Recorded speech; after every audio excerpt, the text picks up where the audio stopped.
Всем привет, вы на канале Польза.нет. Будем топить сейчас Realme 6 SE. И запомните, так делать нельзя. Здесь IP65. Ну и при любом раскладе делать так не стоит. То есть, если вы хотите опускать смартфоны под воду, нужно IP67. Здесь у нас IP65.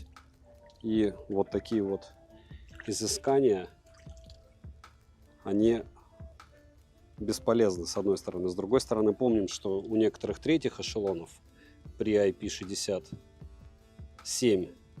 уже попадает внутрь влага, а здесь при IP65 такого пока нет. Если будет, напишу в личной телеге. Всем привет, вы на канале Польза.нет, меня зовут Саня, и здесь только подробные обзоры с целью сэкономить вам средства. И сегодня я расскажу вам о смартфоне Realme GT Neo 6 SE. Насколько он хорош, есть ли смысл его приобретать, какие у него плюсы, минусы и подводные камни. Напоминаю, что кто первый раз на канале, мы уже его гоняли в прожарке на Польза стримы. В течение нескольких часов он у нас проходил тесты, плюс мы общались по поводу всего и вся, включая его оболочку. Насколько он хорош, есть ли смысл его приобретать, вы узнаете как раз в ролике. Что здесь супер классного? Супер классно, что за эти деньги вы имеете не только процессор, который выбивает 1 миллион 400 тысяч баллов в Antutu, но еще и LTPO-шный экран. И экран LTPO, это значит, что он от 1 Гц до 120 Гц будет у вас меняться в зависимости от нагрузки. Это будет помогать энергопотреблению. Смартфон, по идее, должен дольше жить. По идее, здесь просто все волшебно, включая яркость, и даже без идеи. Яркость здесь просто космос, за 2000 люксов на пике, и я такой первый раз встречаю. Если говорить о камерах, вот здесь LIT 600, здесь IMX 882, основной модуль, но по большому счету сенсоры одинаковые. Это Poco F6 будущее, Redmi Turbo 3, так называемые сейчас. Я сравню их по съемке. И вроде бы сенсоры одинаковые, и все должно быть одинаково, но нет. Снимают они абсолютно по-разному, я думаю, вам будет интересно. Исходники фото, как всегда, можете скачать в моей личной телеге. Если говорить в целом, сейчас пока смарт сырой. Но для нас, как всегда, у Realme какие плюсы? То, что здесь есть все Google сервисы, здесь есть русский язык, в отличие от этого дела, и полноценный Always On Display. В этом они сразу выигрывают у Redmi. В каких-то моментах и у Xiaomi тоже. По экрану то же самое. Но мне больше нравятся, если честно, прямые грани, чем водопады. Но не для этого вы сюда пришли. Подробно сейчас узнаете. И в конце врезюмирую, я скажу вам свой вердикт пока. Смотрим.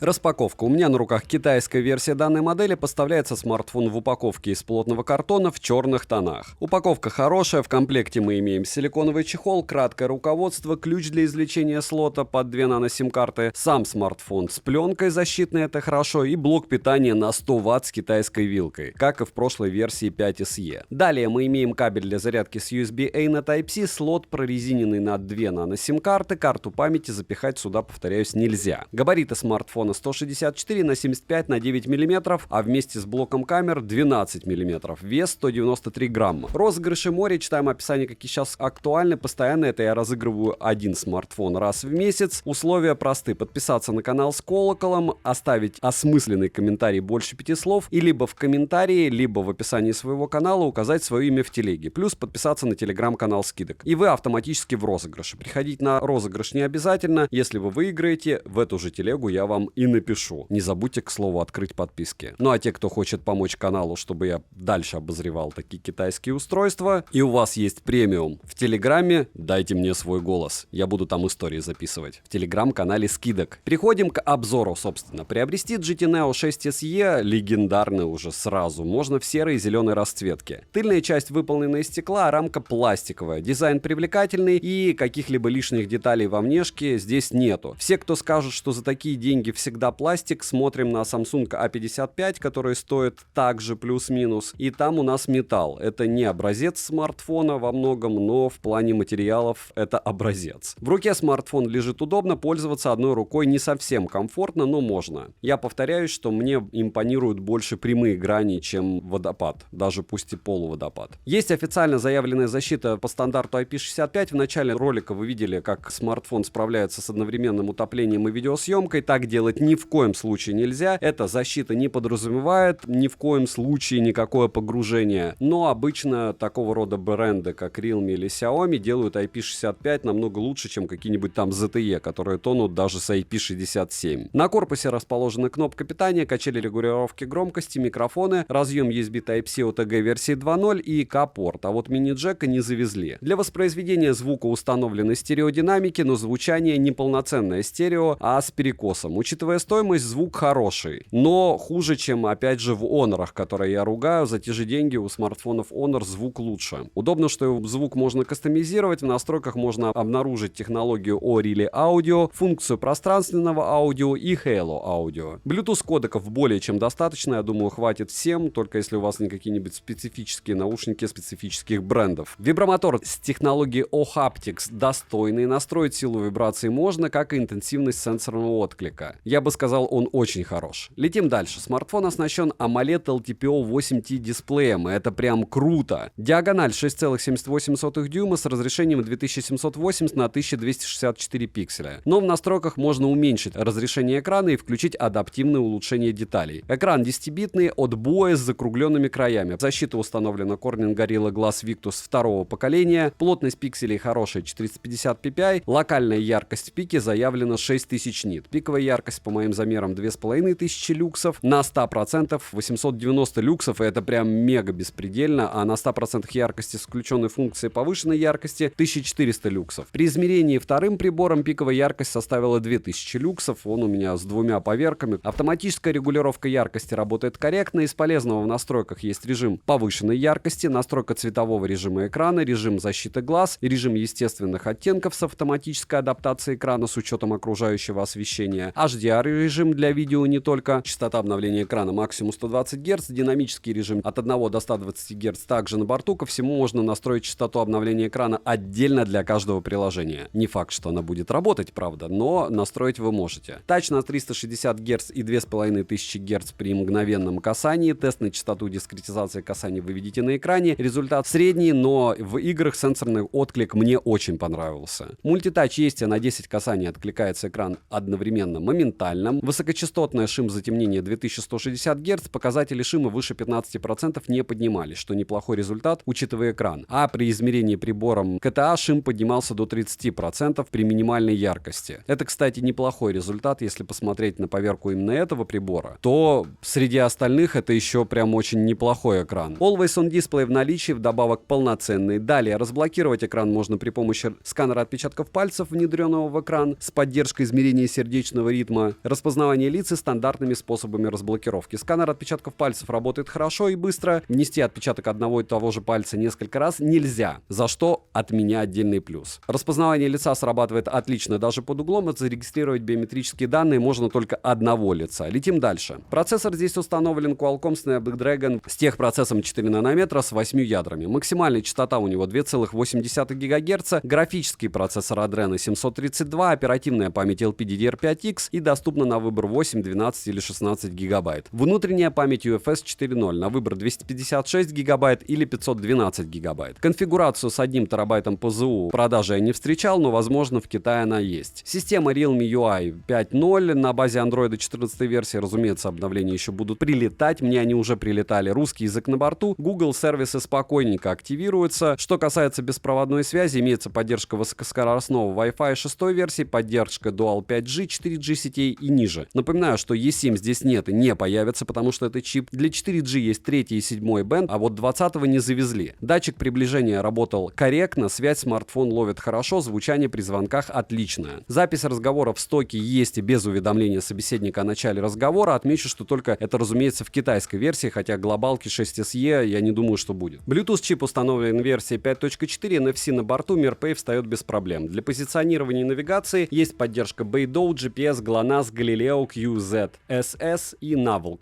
GPS-тест в городских условиях показывает точность 3 метра. Далее, емкость аккумулятора 5500 мАч, заряжается от родного адаптера питания на 100 Вт, у нас с 0 до сотки за 35 минут, беспроводной зарядки нет. В PC-марке смартфон выдал довольно неплохие 7 часов 59 минут, а Work Performance 15874 балла. В PC-марке сбрасывания яркости не было. Режим GT, разумеется, в наличии. Смартфон показал себя в играх хорошо, за 1 час и в играх уходит от 25 до 30% заряда. При просмотре роликов на YouTube за 1 час в среднем уходит 4-5% заряда. И я хочу отметить по поводу игр. Хотя он показал себя относительно хорошо, вот с яркостью в Геншине было все очень плохо. И оптимизация по мне сейчас у него, конечно, нулевая. Перейдем к тестам. Тротлинг-тест проходит со следующими результатами. 247 гипсов минимально, максимально 391 гипс, в среднем 327 гипсов на 100 потоках при 60 минутах. Кратко, плохо. В Geekbench 6 в синглкоре 1821, в мультикоре 4228, GPU Open CL Score 8085, 3D Mark показал Wildlife Maximum, Wildlife Extreme 2940, Wildlife Stress Test 10346, Wildlife Extreme Stress Test 2770, Slingshot Extreme и Slingshot, разумеется, максимум. В Antutu выдал результат 1 320 000 попугаев, притом на 3-м прогоне. Мы делали 3 прогона, опять же, польза стрим, смотрите, все эти тесты проводились в онлайне. Storage тест показал хорошие 155 000,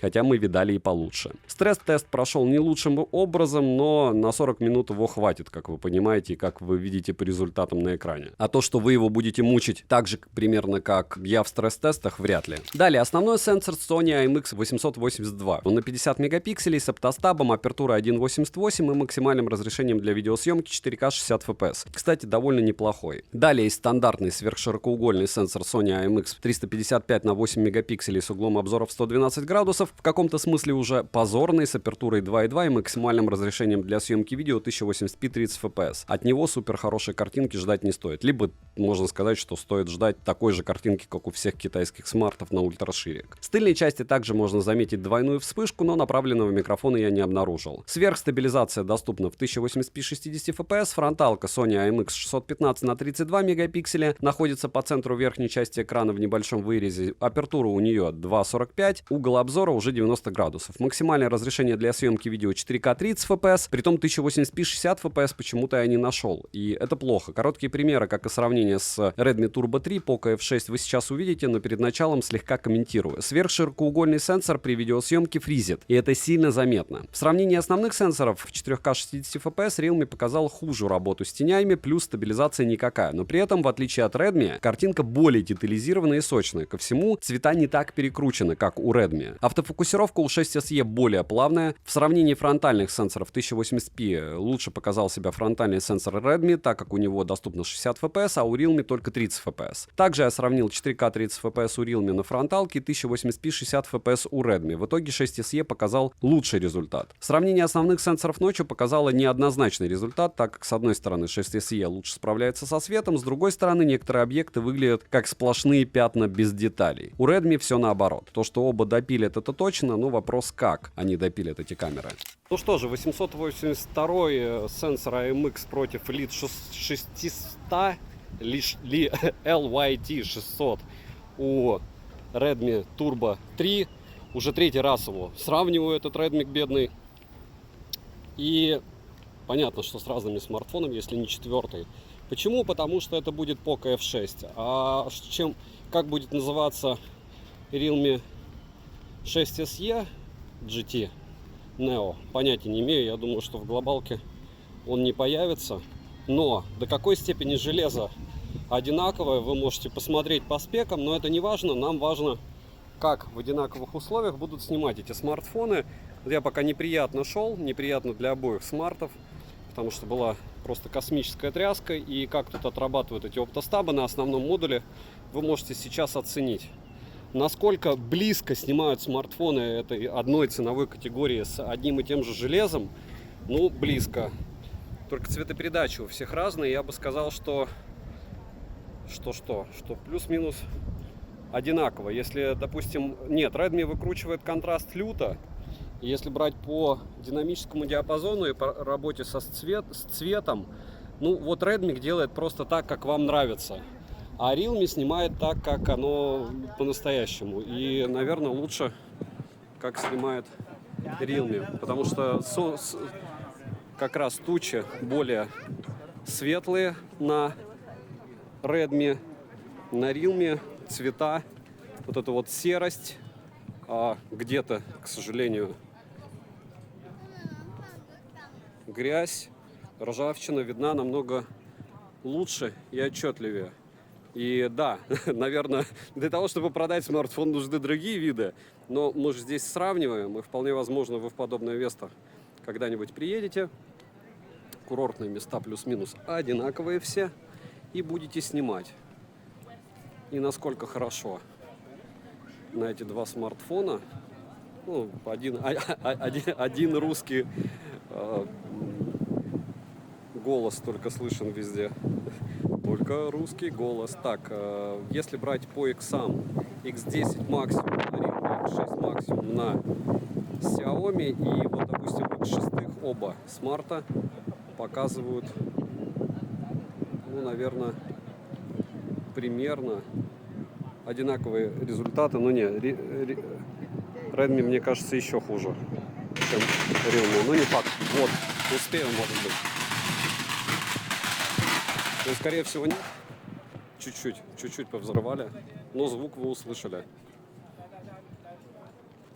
Немного было для везения. Да как там, злых духов уничтожают. Я не знаю для чего, надо почитать. И давайте небольшое сравнение 4К 30 FPS против 1080p 60 FPS у Realme получается против Xiaomi. Потом мы сравним 1080p 60 FPS Realme против Xiaomi. И можно делать вот так: X1 на Realme или 0.8. 0.8, конечно, поудобней и угол побольше, как вы прекрасно понимаете. Что, ждали 1080p 60 FPS против 1080p 60 FPS? Нет.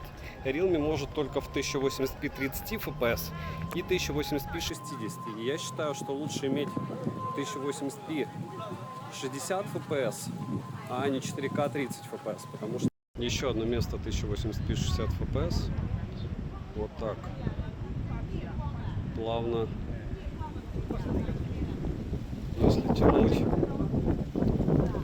Сейчас такой рассеянный свет, ощущение дымки. И мне кажется, что дымку лучше передает Realme. Но опять же местами. То есть на Xiaomi светлее, чем должно быть, на Realme сейчас темнее. Давайте по автофокусу. Раз. Где он резче, где вам приятнее. Вот какой-то на Realme чуть-чуть рваный. Но опять же и то, и другое будет допиливаться. Вот пока смарты сырые, если вы купите, будет у вас такая картина. Еще раз, 1080p 60 FPS против 4К 30 FPS. Съемка просто в руках. Как многие говорят, снимай на штативе, сравнивай. А вы будете снимать на штативе? Да, чтобы продать, нужен штатив, нужен свет, нужна хорошая картинка без недостатков. Они вот с не таким недостроенным зданием позади, да? Вот, смотрите как. Красивая картинка. Но опять же, может быть, это только у меня. 4К 60 FPS и съемка с двух рук. Два смартфона, противное освещение, но в то же время одни и те же объекты, очень сложные, потому что источники освещения искусственные, диоды. Вы видите, что происходит с оптикой. И вот так в лоб вы сможете для себя решить, что справляется лучше в данной ситуации. Притом, я бы сказал, что здесь паритет, потому что есть свои плюсы в одной съемке, есть свои плюсы в другой. По цветам я вам скажу, что все безумно близко. Но Redmi ловит мерцание, и это нехорошо. У Realme я такого не наблюдаю, но опять же нужно будет смотреть дальше уже в обзоре, потому что так не видно и непонятно. Два ультраширика 1080p 30 FPS, съемка с двух рук, и вот так вы сможете снимать ночью на ультраширике. Ну давайте переведу на, получается, значок Макдональдса. Где лучше, где хуже, решать вам. Ну и тот, и другой. Ну как всегда ультраширики, что я могу сказать, чего от них хотеть. Как-то снимают. Что лучше, мерцание или то, что у Realme происходит, непонятно. Давайте еще раз попробуем. Хоп. но не легче. Они вдвоем ужасны. Ну и 1080p 60 FPS против 4К 30 FPS у Realme, 1080p 60 FPS, напоминаю, у Redmi. И вот так ночью вы сможете снимать. Понятно, что я сравниваю не камерафоны, но платите вы и за камеры, притом аж за 3 фронталку ультраширик основа. И все хотят получить максимум за свои деньги, правильно? Вот это поинтереснее. 4К 60 FPS магазин. Дошики.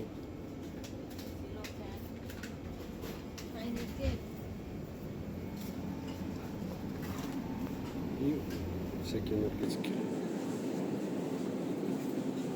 В принципе, вам хватит. Можно еще снеки всякие. Ну и все. 4К 60 FPS, два основных модуля. Съемка с двух рук. Максимально плавно.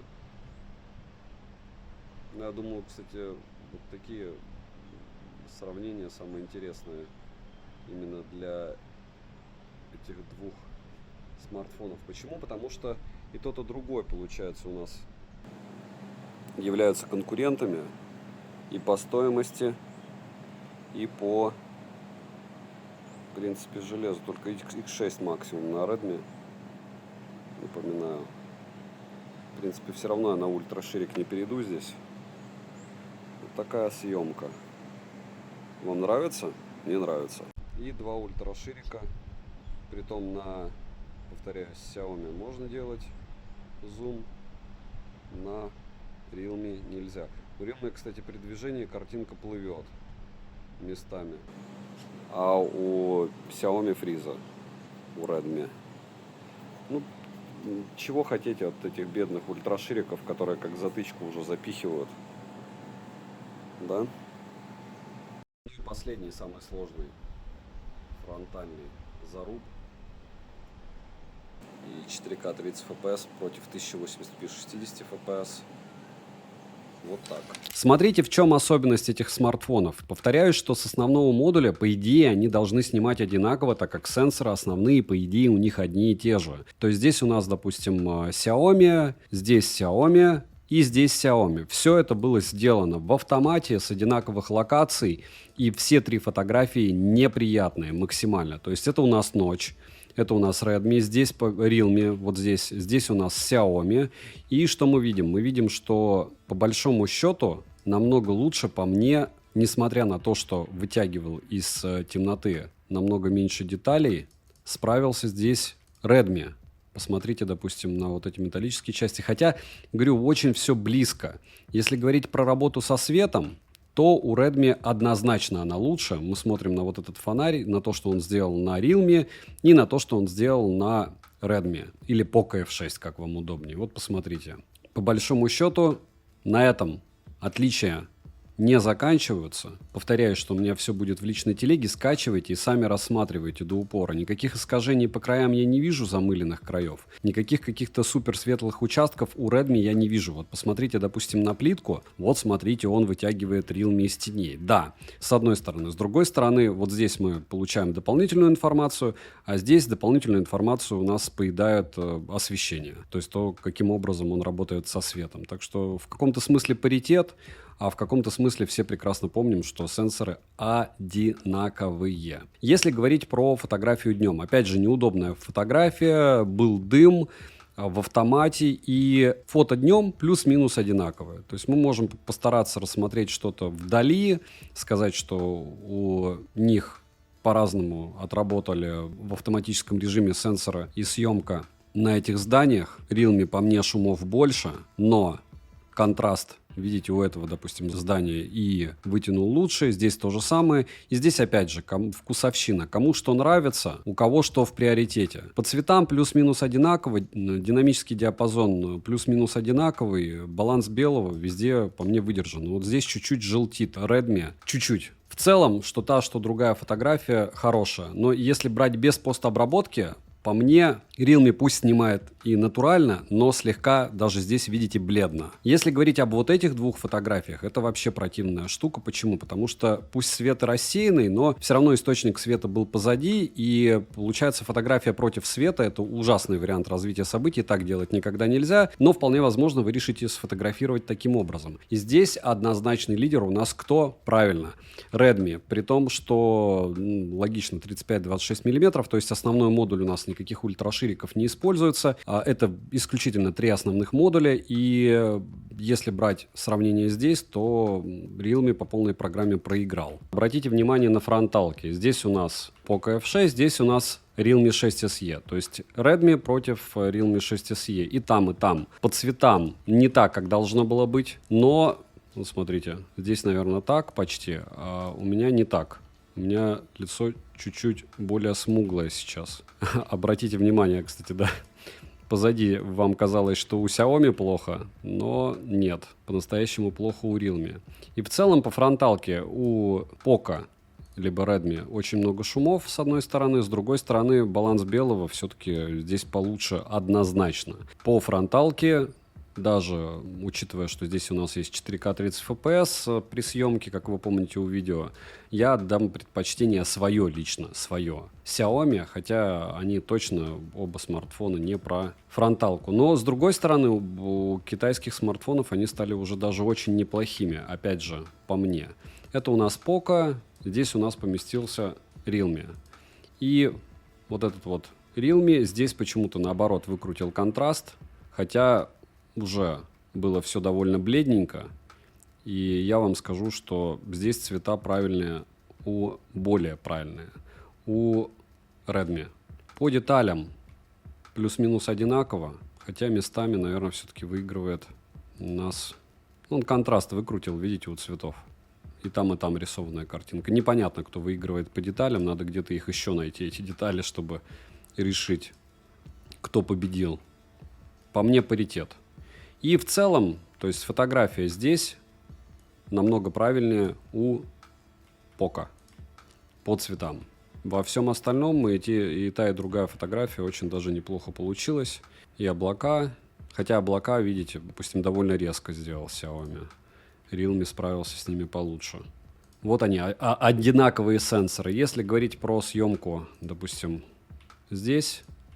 то, что мы здесь видим. С людьми лучше отработал Realme. Да, это Realme, как я угадал. Но у Xiaomi тоже есть свои плюсы. То есть, если вы смотрите, здесь ощущение, что чуть-чуть понатуральнее. Но видите, допустим, женщина в смазе. Но я пытаюсь просто найти мелочи, чтобы сказать о каких-то значимых различиях. По факту их практически нету. То есть их практически нету. Тот и другой смартфон снимает по-своему хорошо. Можно здесь попытаться найти, что что-то кто-то вытянул, кто-то нет. Но это все, как говорится, куром насмех, потому что фотографии днем плюс-минус одинаковые. Ну а ночью вы видели, что у Realme хуже работа со светом. Опять же, мне так кажется. Ну и смотрите, как бы по идее по фэншую нужно было бы вам рассказывать, что как классно снимают основной модуль, притом в автомате. Здесь цвета перекручены с фокусом. Проблем особых я не вижу, но видите, вырезание тоже такое не совсем приятное.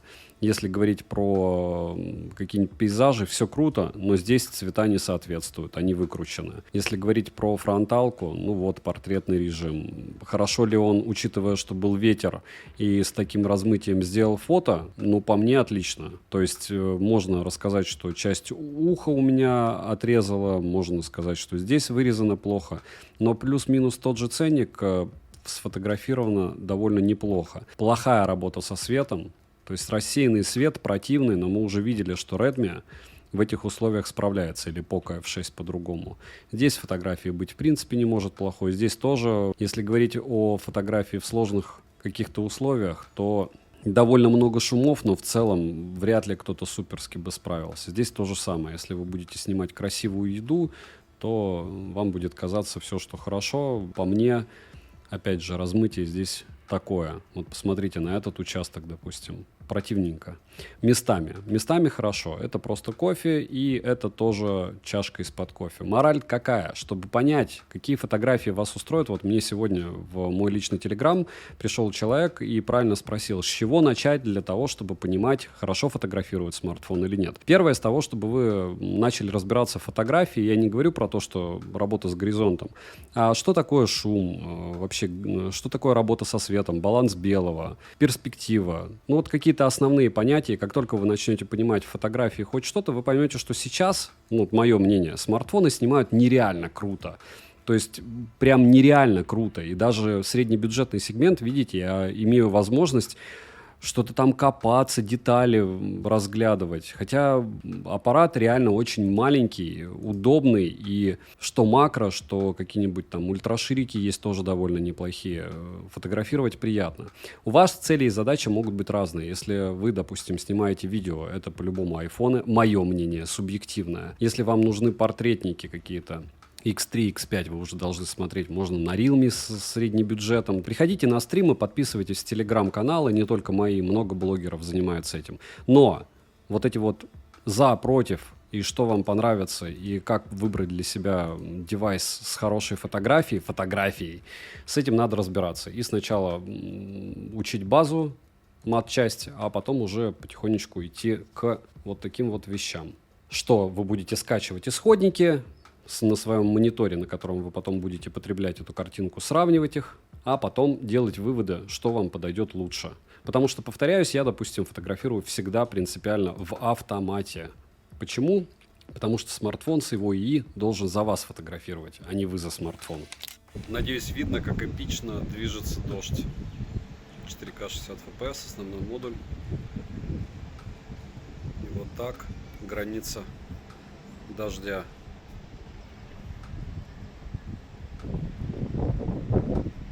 И вот там граница. Ну, я думаю, видно всем.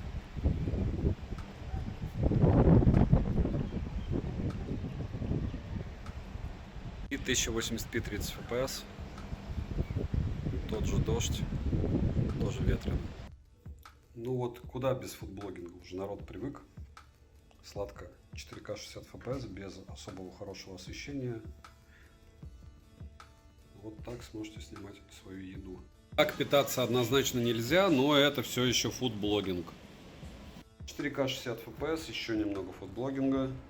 Уже человеческого, а не подтай, как вы поняли. Поели. Если нет, то я вам сочувствую. Вот такой еще фудблогинг. Очень вредно. Ни в коем случае это не есть. Только если поснимать, только если для ролика. Всем приятного. Шикарная погода. Первый раз такое здесь за 2 года. Гроза, молния 24/7 и проливной дождь. И вот так вы сможете снимать на Realme GT Neo 6SE.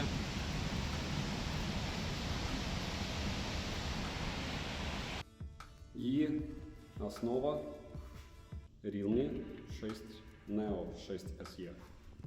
К слову, вот так против солнца максимально противно. Сейчас мне еще 10 человек продавцов Realme напишут, никто так не снимает. Все снимают только в студийном освещении, да? Вот фронталку у Realme, кстати, 4К 30 fps, можно еще делать вот так. Из интересного я теперь буду сравнение скидывать в большем объеме. То есть количество фотографий, которые вы видите в сравнении в ролике, оно не соответствует количеству фотографий, которые я делаю. То есть делаю для сравнения больше. В моей личной телеге можете скачивать их и сравнивать до упора, потому что все равно снимать видео я снимаю в разных местах. Могу, соответственно, и фотографии в разных местах. Как-то какая-то белина у фронталки, либо это или у меня уже так печально все у основного модуля. Вроде протирал. Разумеется, можно снимать в двухоконном режиме. И 1080p 30 fps, ультраширик в отрыве от всего. Вот так вы сможете снимать на этот смартфон, стараясь плавно, в 1080p. Вообще фризит все мрачно. Но будем надеяться, что на конкретной картинке вот эти цвета не соответствуют вообще никак. То есть Я надеюсь, на фото передастся. Смотрите, примеры фотографий. На видео вообще какое-то вечернее время, хотя не вечернее еще. Никак он не передал. Ну что, классически тестируем 4К 60 FPS в движении днем, как всегда. Я, по-моему, здесь уже раз 50 съезжал. Каждый раз, кстати, делаю это без особой радости, тем более с смартфоном в руке. Так ни в коем случае не делаем. Только когда нет людей, и желательно ночью. Либо на тормозе. Но вот так, в режиме реального времени, если снимать, то сможете снимать на этот смарт. Насколько хорошо или плохо решать вам, но по мне все довольно неплохо. Во всяком случае, дерганой картинки я не вижу, даже когда пересматривал в записи сравнение с Turbo 3. Так что реализация здесь видео не одинаково однозначно. Но вот с цветами не всегда он угадывает, особенно когда они сложные и очень яркие. Минусы: нет телефотосенсора, нет беспроводной зарядки, нет 60 FPS для фронтального сенсора, Wi-Fi 6 серии, нет мини-джека, нет возможности расширить внутреннюю память и какая-то лютейшая беда в играх, особенно с Геншином, в котором как только ты заходишь, он сбрасывает яркость. И все эти игровые режимы, о которых я сейчас вам не рассказал, которые есть в этом великолепном Realme, они могут погубить смартфон. Во всяком случае, по моим тестам, если ты уже будешь ползать в ядра, об этом я расскажу подробнее, резюмирую, может прийти печаль. У меня с марта почти пришла печаль. Цены можете посмотреть по ссылке в описании к видео. Не забудьте подписаться на телеграм-канал скидок взаимопомощи и мой личный телеграм-канал по ссылкам в описании. Резюмировать я хочу, как всегда, довольно долго и мучительно. Почему? Потому что, смотрите, Poco F6 можно будет смотреть, сколько он будет стоить. Но пока Turbo 3 однозначно рассматривать не стоит, потому что бендов там вообще никаких. Здесь есть хотя бы 7-й бенд, и он основной. То есть 3-й, 7-й есть, уже неплохо. Но у этого смартфона просто нереальная проблема лично у меня была. Это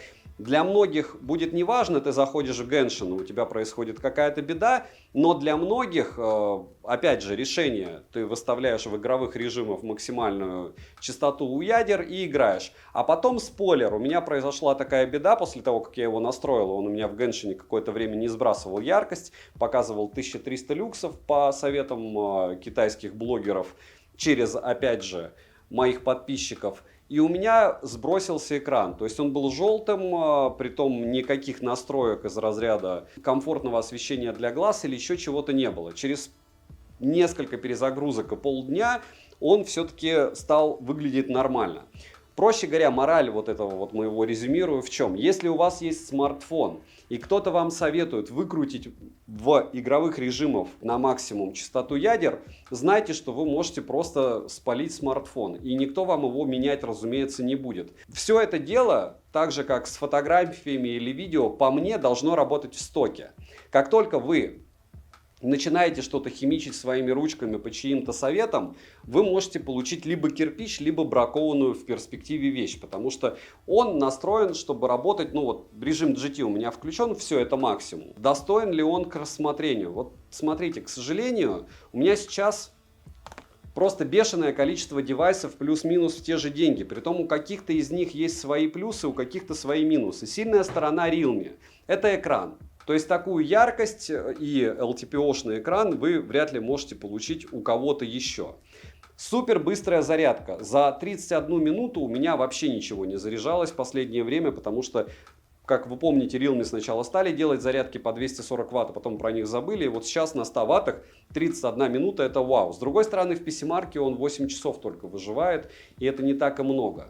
Вот этот смартфон на данный момент рассматривать к покупке можно, если вы фанат Realme и если вам нравятся экраны-водопады. Потому что такого экрана с таким процессором, с такой начинкой, очень хорошей камерой по мне, то есть она по мне работает прям сильно достойно. И плюс еще помимо этого у него еще и быстрая зарядка. Вы вряд ли сможете найти. То есть мораль, если вы хотите приобретать что-то подобное, вам нужно ловить самый низкий курс, потому что на распродажах это дело вряд ли будет. Это вам не глобальные версии Poco, которые нужно продавать. Это все-таки китайский смартфон. Вероятность того, что этот смарт будет окирпичен, к слову, Realme иногда блокирует это все дело, она для меня лично минимальна. Почему? Потому что продавец мне написал, что, друг, если он будет заблокирован, то ты мне напиши, я тебе пошлю код. Я это дело уже проходил с OnePlus'ами, когда у меня их блокировали. Мне возвращали потом средства, и я потом разблокировал в 3 раза дешевле и выигрывал на этом. Но вы должны иметь в своей голове возможность, что если вы будете покупать любой смарт, где написано Unlocked под звонки, вам нужно написать продавцу и уточнить, что вы будете делать, если у вас будет заблокирован смартфон на звонки. Если вы хотите что-то подешевле и выгоднее, помним о распродажах и смотрим, что здесь сейчас есть из адекватного. Повторяюсь, что и Realme, кому нужны телевики 12 Pro Plus, продавались у нас почем там по 27. И Xiaomi сейчас сейлы были, я еще думаю, будут. Средний бюджет, много конкурентов. Те же iQOO с IPS экранами, iQOO Z9 Turbo тот же. И он, в отличие от Realme, кстати, блокироваться не будет. Мы его уже гоняли на пользу стрима. Долгий выход. Долго резюмирую по той причине, что однозначно ответить «да» этому девайсу сказать не могу. Но вы, зная о проблемах, теперь можете принять решение. В данной ценовой категории вижу очень много глобальных смартфонов, которые стоит рассмотреть к приобретению. А из китайских смартфонов меня больше душа лежит к айкушкам. Почему? Потому что их нет на российском рынке, ими никто не торгует и их никто не блокирует. Вот, наверное, и все. Поэтому конкретно этому девайсу от меня «да», только для тех, кто знает, что такое Realme. Если это ваш первый опыт по покупке китайского смартфона, я бы не стал его приобретать. Подписывайтесь на канал с колоколом. Добра и удачи вам, дорогие друзья!